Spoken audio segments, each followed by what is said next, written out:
여러분 우리가 오늘 살펴볼 말씀은 여호수아서 3장 7절부터 17절까지입니다. 그 유명한 요단강을 건너는 그 장면이 묘사되어 있는 본문인데요. 우리 한 절씩 읽어볼까요? 조금 긴데 한 절씩 읽어보겠습니다. 제가 먼저 읽을게요.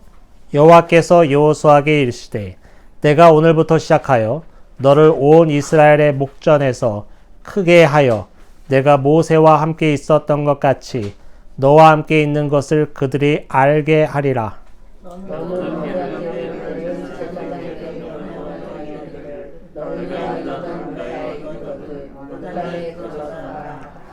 여호수아가 이스라엘 자손에게 이르되 이리 와서 너희의 하나님 여호와의 말씀을 들으라 하고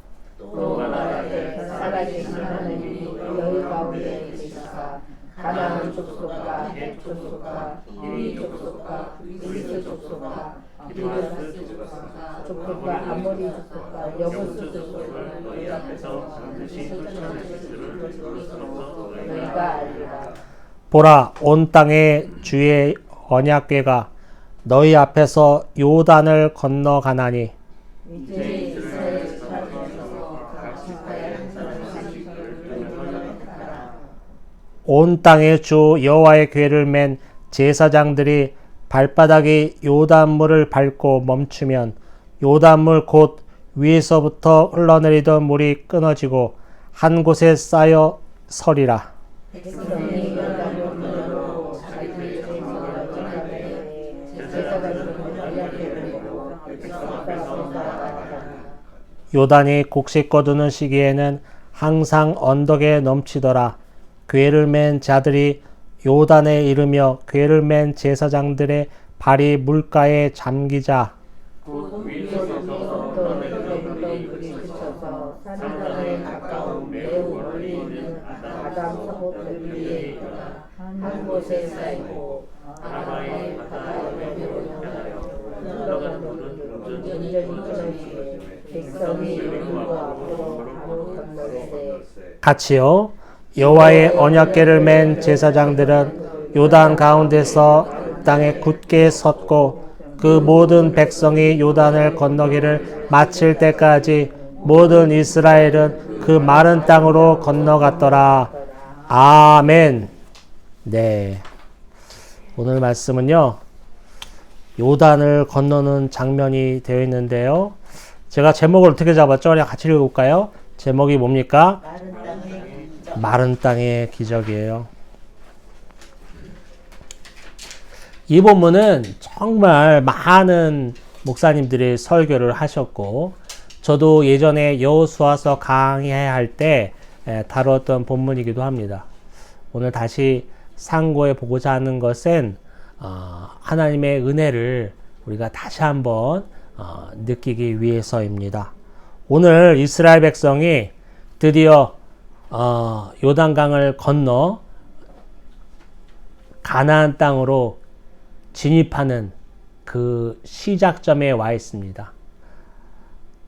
모세를 통하여 출애굽을 하게 하셨고 40년 동안 광야 생활을 하면서 수많은 전쟁을 하면서 고통을 당했고 또 중간에 또 많은 질병과 많은 재앙을 받으면서 힘들게 여기까지 온 이스라엘 백성들이 정말 이제서야 이 요단강만 건너면 그렇게 하나님이 아브라함한테 약속하셨던 약속의 땅 가나안으로 진짜 들어가는 그 딱 기로에 서 있는 그 순간이에요.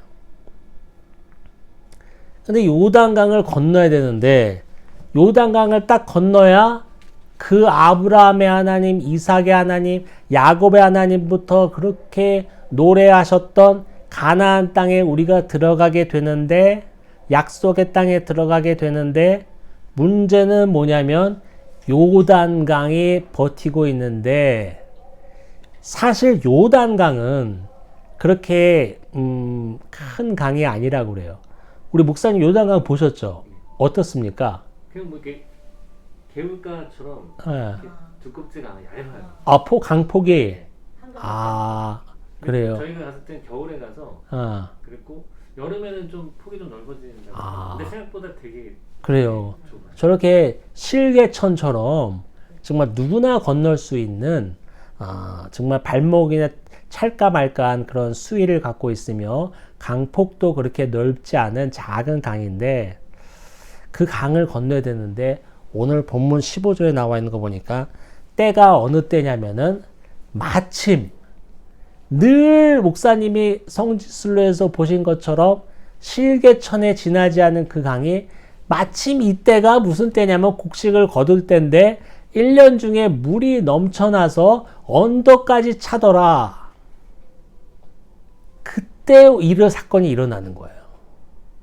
드라마틱하죠. 예. 제가 드라마를 참 좋아하는데 참 이런 성경의 서사, 내러티브를 가만히 보다 보면 그런 드라마틱한 요소들이 많이 있어요. 우리 하나씩 한번 보겠습니다. 7절을 보니까요.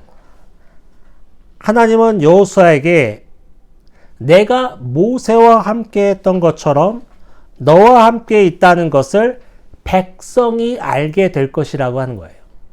이 말이 왜 있습니까? 여호수아서 지금 3장이잖아요. 여호수아서 1장에는 무슨 내용이 나와 있죠?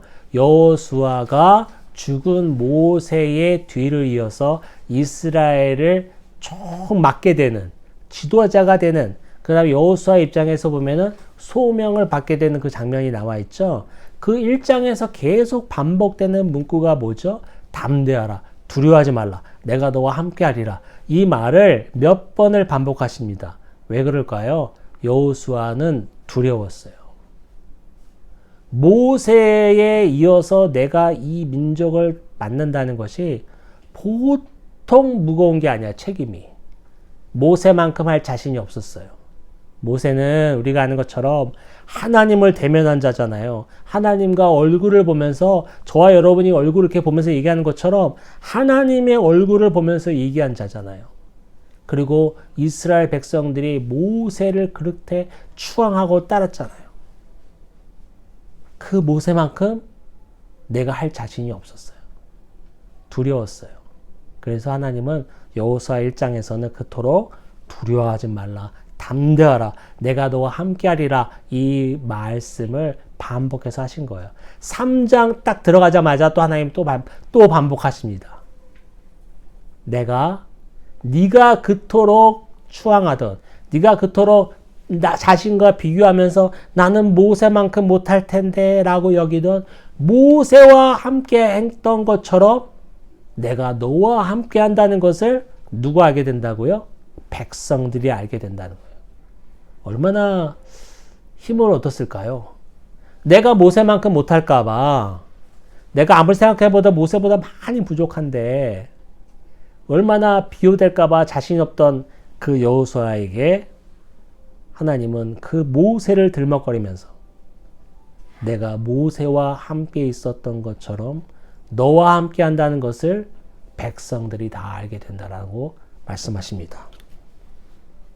그리고 10절을 보니까 가나안의 여러 족속들이 열거되어 있어요. 이스라엘 백성들 앞에서 그 가나안의 7족속들을 쫓아낼 것이다 라고 말씀하시는 거예요.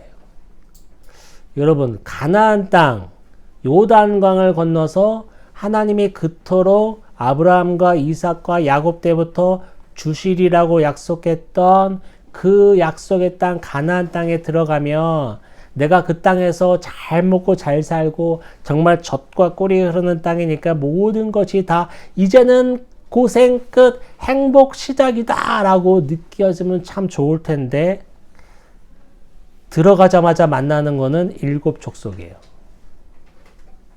그 땅에 이미 수천 년 동안 살고 있는 그 원주민들이 있는 거예요. 하나님께서는 그 원주민들 7족속들을 쫓아낼 것이다 라고 약속하고 계십니다. 근데 이게 단순히 하나님이 쫓아낼 것이다나 약속을 하셨다 이런 개념으로 바라봐서는 안 되는 게 뭐냐면, 그때 당시로 돌아가면 이 가나안 땅의 7 족속들은요, 철기 문화를 가지고 있었어요. 그런데 광야 생활을 막 거쳐서 40년 동안 광야 생활을 했잖아요. 이스라엘 백성들은 아직 청동기 문화를 갖고 있었고, 그것뿐만 아니라 40년 동안 광야 생활하면서 정말 제가 노골적으로 정확하게 표현하겠습니다. 상거지 상태로 지금 와 있는 거야, 지금. 여러분, 우리가 여행 4박 5일, 3박 4일 갔다 오면 몸이 뽀송뽀송하고 그냥 머릿결이 좋고 컨디션이 최고이고 그렇습니까? 3, 4일만 여행 갔다 와도 몰골이 초라해지죠. 예. 그런데 40년 동안 광야 생활하는 거예요. 오늘은 여기서 자고 내일은 저기서 자고 모레는 또 어딜 갈라나 이러면서 그렇게 40년 동안 광야 생활한 이들이 어떤 상태겠어요? 정말 다 오합지졸이고 모습은 그냥 상거지 상태고 이런 이스라엘 상태가 아니겠어요? 거기에 비해서 가나안 땅에 이미 머물고 있던 7 족속은 아까 말씀드렸다시피 철기 문화를 가지고 있었고 뿐만 아니라 거기에 벌써 수천 년 동안 주민으로 살고 있었기 때문에 정치적, 문화적으로 안정된 국가를 이루고 있는 상태예요. 그러니 40년 동안 광야 생활한 상거지 상태인 이스라엘 백성이 그곳 원주민들 철기 문화를 갖고 있고 확고한 왕권과 또 왕조와 국가와 또 정치적인 기반, 군사적인 기반을 갖고 있는 온전한 국가 상태를 갖고 있는 7 족속과 상대해서 전쟁을 벌였을 때 이길 확률이 얼마일까요? 없죠. 제로예요. 그런데 하나님이 이런 말씀하신다는 것은 무슨 뜻입니까? 이스라엘 백성이 그들과 전쟁을 해서 이기는 것이 아니라 전쟁은 하나님께 속한 것이니 내가 저들과 함께 싸우리라는 약속을 주시는 거예요. 할렐루야. 이게 중요한 거예요. 이스라엘 백성들은 상거지 상태니까 7 족속과 싸우면 100전 100패야. 이길 수가 없어요. 내가 저들을 쫓아내리란 이 말씀 속에는 하나님이 싸우시겠다라는 확고한 약속의 메시지가 있는 거예요. 그러니 두려워하지 말고 너는 요단강을 건너라 라고 하는 거예요. 그런데 아까 제가 서두에 말씀드렸다시피 요단강을 건너야 되는데 우리 박흠 목사님이 성지순례 또 보셨던 것처럼 요단강은 정말 작은 실개천강은 또랑물 같은 곳인데 마침 이때가 또 곡식을 거둘 때라 물이 차오를 때라 그러네요. 그래서 오늘 본문에 보면 뭐라고 그래요? 1년 중에 요단이 범람한 그런 때, 강둑까지 언덕까지 물이 찰 때예요. 쉽게 요단을 건널 수 있는 시기도 아니라는 거죠. 그게 막막한 거예요. 지금 하나님의 약속은 떨어졌고 내가 우리 이스라엘 백성들이 약속을 받고 이제 출발하라 하니까 건너야 하는데 하필이면 이때가 요단강 물이 제일 불어날 때라 아이고 어떡하면 이게 보트가 있는 것도 아니고 다리가 있는 것도 아니고 그냥 건너야 되는데 주저주저하는 마음이 없었겠어요? 있었겠죠. 충분히. 그래서 이제 하나님은 강력하게 말씀하시는 거예요. 뭐라고 말씀하시냐면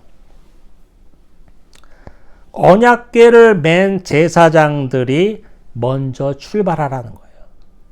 그게 앞장에 나와 있습니다. 언약궤를 맨 제사장들이 먼저 출발하고 그 뒤에 2000규빗쯤 떨어져서 이제 백성들이 지파대로 줄을 지어서 따라가라 이런 명령을 하셨거든요.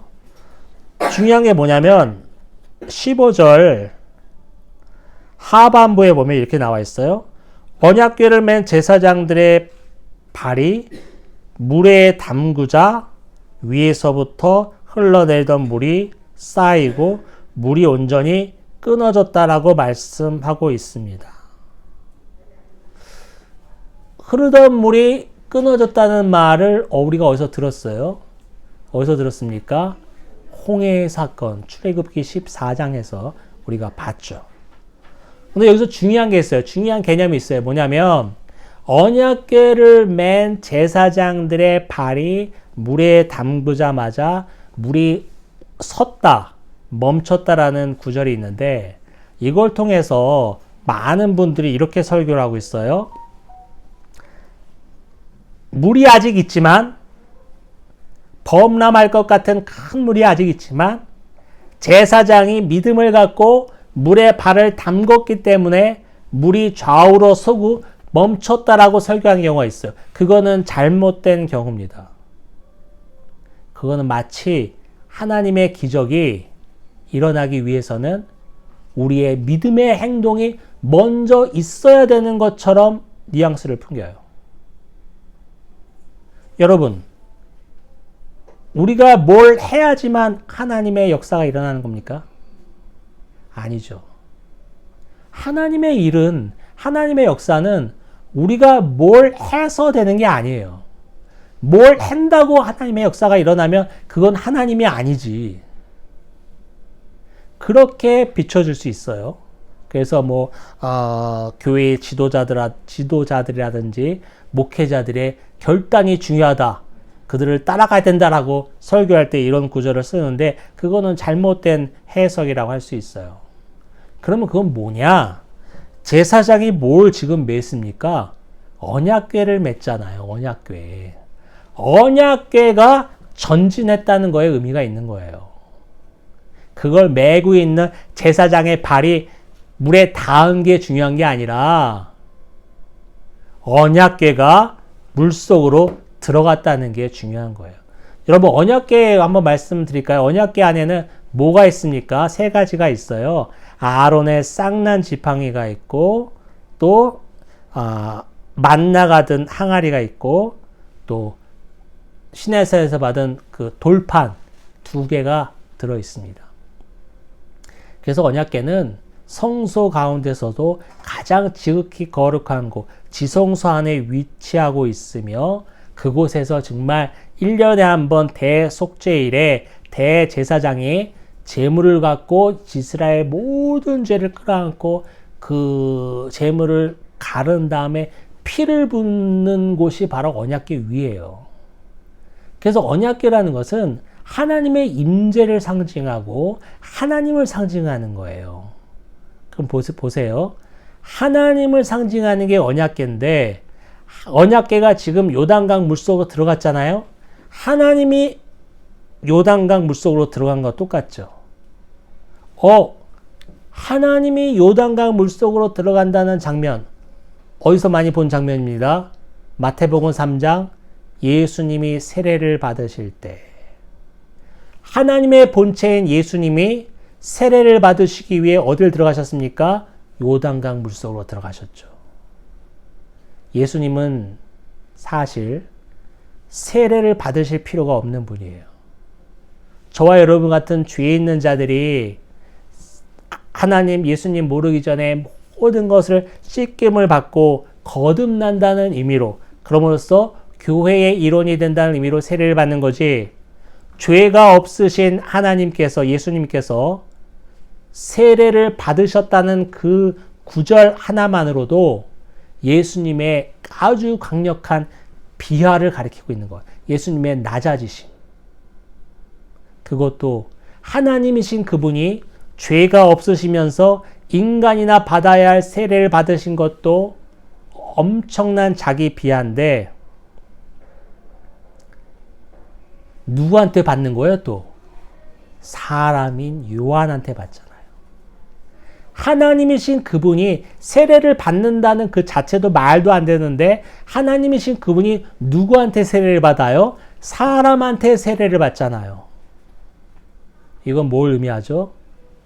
우리의 죄를 다 짊어지시고 철저히 낮아지신 상태에서 어린 양으로 대속제물이 되신 예수 그리스도를 세례 이 장면으로도 우리가 엿볼 수 있어요. 그 얘기는 그 얘기고, 예수 그리스도가 요단강 물속으로 세례를 받으러 들어가시는 그 장면,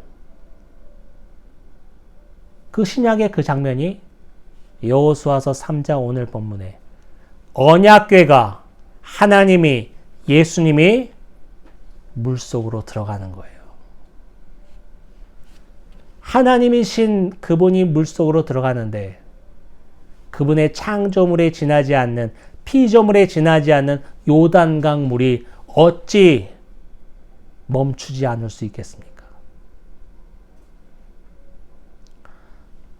예수 그리스도, 하나님 임재, 언약궤는 동일한 의미라고 볼 수가 있고 제사장이 메고 들어간 그 언약궤는 바로 백성들 앞에 서서 요단을 제일 먼저 들어가신 하나님을 나타내고 있는 겁니다. 그래서 오늘 본문에 읽었다시피 정말 언약궤를 맨 제사장이 발을 담그자마자 그 흘러 넘치던 물이 멈추면서 쌓여 서더라 이런 표현이 나와 있어요. 물이 설 수가 있습니까? 여러분 저는 한강을 좋아하죠. 그래서 어디 갈 때마다 한강을 유심히 보고 한강을 건널 일도 참 많이 있어요. 여러분 살면서 한강이 단 1초라도 멈춘 거 본 적 있어요? 그런 일은 창세 이후에 한 번도 있지 않았습니다. 물은 한 번도 쉬지 않고 높은 곳에서 낮은 곳으로 흐르게 되어 있죠. 요단강이 멈췄어요. 멈춘 것뿐만 아니라 무슨 벽이 서는 것처럼 물이 섰대. 이 놀라운 일. 이 지구상에서 일어날 수 없는, 지구상에서 통용되는 물리 법칙을 깨는 현상이 일어난 거예요. 왜 일어나죠? 하나님이 지나가시잖아요. 하나님이 지나가시는데 그분의 피조물에 지나지 않는 이 물이 어찌 멈추지 않을 수 있겠냔 말이에요. 중요한 게 있습니다. 요단을 건넜는데 오늘 본문 밑에 보니까 마른 땅을 건넜다라는 표현이 있어요. 강바닥이 물이 갑자기 멈추면 멈출 일도 있지 않겠지만 100번 양보해서 멈췄다고 칩시다. 우리가 공사를 해서 물길을 막았다고 칩시다. 그건 그렇다고 쳐. 그러면 그 바닥이 온전하겠습니까? 그 바닥이 얼마나 질퍽질퍽 하겠어요. 쉽게 말하면 뻘 같겠지. 그런데 그렇지 않고 백성들과 언약궤와 백성들은 마른 땅을 건넜다라고 본문은 말하고 있습니다. 이것도 어디서 많이 본 장면 같아요. 출애굽기 14장 홍해가 갈라지는 그 사건에도 모세가 두 팔을 들고 기도하자 밤새 동풍이 불어서 덥고 뜨거운 동풍이 불어서 홍해 바다를 말랐다라고 표현이 있어요. 홍해를 건널 때도 이스라엘 백성들은 마른 땅을 건넜습니다. 마른 땅이 아니었다면 그 많은 인원 중에 노약자, 정말 겨우겨우 걸어다니는 어린아이도 있고 또 어르신도 많을 텐데 어찌 그들이 건너갔겠습니까? 그 출애굽의 역사가 이 요단에서도 한 번 더 일어나는 거예요. 백성들은 어땠을까요? 요단이 그날따라 그 시기 따라 물이 넘쳐나는 시기인데 물이 막 벽같이 서 있는 것을 보면서 좌우로 보면서 우와 하면서 건너지 않았겠어요? 그러면서 어떤 생각을 했을까요? 그들이 조상 대대로 들어왔던 이야기.